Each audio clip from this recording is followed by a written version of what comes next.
দেশে প্রবাসীদের আয়ে রেমিটেন্স আশা বেড়েছে বলে জানিয়েছেন পরিকল্পনা ও শিক্ষা উপদেষ্টা ওয়াহিদুদ্দিন মাহমুদ।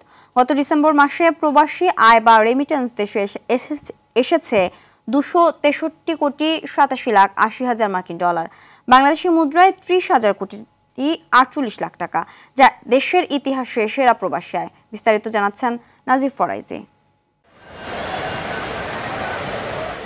সদ্য বিদায়ী বছরের ডিসেম্বরে হাওয়া লেগেছে প্রবাসী আয়ের পালে। সরকারের নানা পদক্ষেপ, সচেতনতা ও প্রণোদনায় অন্যান্য যে কোনো বারের চেয়ে ডিসেম্বরে প্রবাসী আয় বেড়েছে, যা দেশের ইতিহাসে সেরা প্রবাসী আয় হিসেবে গণ্য।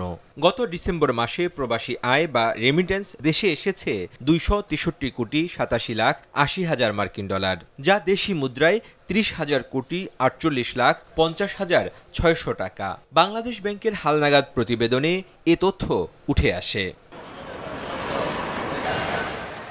প্রতিবেদনে বলা হয়েছে 2023 সালের ডিসেম্বরের তুলনায় 2024 সালের ডিসেম্বরে প্রবাসী আয় বেড়েছে 64 কোটি 75 লাখ 20 হাজার মার্কিন ডলার, যা 32.52% বেশি। 2023 সালের ডিসেম্বরে এসেছে 199 কোটি 12 লাখ 60 হাজার মার্কিন ডলার। রেমিটেন্স আমাদের জাতীয় আয়ের অংশ, কিন্তু পরোক্ষভাবে রেমিটেন্স স্থানীয় বিভিন্ন জায়গার অর্থনীতিকে চাঙ্গা করছে।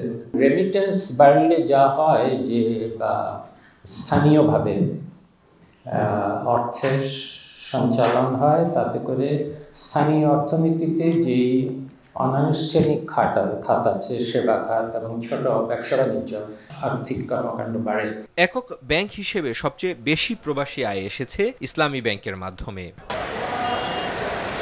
নাজিফ ফরাইজি, RTV, ঢাকা।